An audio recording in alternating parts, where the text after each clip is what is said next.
Ate Cindy! Welcome home. Kamusta yung school mo? Okay lang. Eh, ikaw at ang tatay. Busog na busog. Si tatay nasa loob.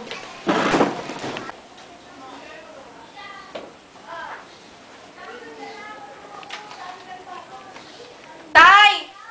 Tay! Ano po ba itong mga bills na to? Wala na po ba tayong pangbayad? Hindi sa ganun, anak. Nagoyo lang tayo ni Mang Dugas. Huwag naman po kayong magsalita ng ganyan, Tay. Titigil na lang po ako sa pag-aaral. Itatrabaho na lang po ako. Mabuti pa nga, anak. Pasensya ka na kung hindi ka makakagraduate ngayon. Sige po, Tay. Wanted, maid. Taas sahod, bait amo, tanggap agad. Tama. Ito na lang. Pupuntahan ko bukas. Tay! Magme-maid na lang po ako.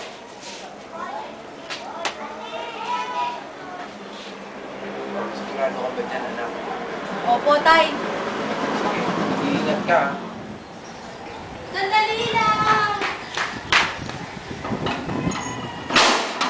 Sino yan? Mag-a-apply po bilang maid.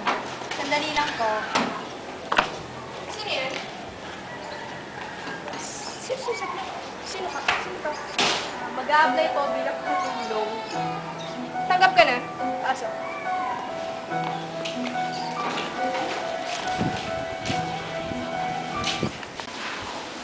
Oo nga pala. Ito si Hedy, ang magiging isang bahay mo. At ito ang mga anak ko. Si Sarah, si Lara, at si Mara. Sige, kayo na bahala sa kanya, ha? Sige. Sige po. Oh, ano pa hinihintay mo? Trabaho na. Cha-cha ko.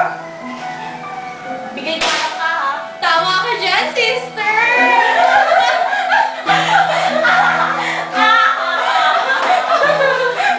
Kamusta naman ang mga awa natin? Ayun, ang stricto. Kala ko pa naman mabait sila, puro sila utos.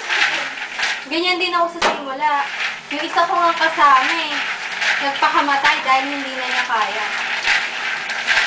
Abel, at nakikipagkwentuhan ka. Sinusuway mo ba ang utos ko? Ma'am, hindi ko naman po alam na bawal yun eh. Ah! Sumasagot ka na, ha? Ay, ma'am! Masakit! Tama na!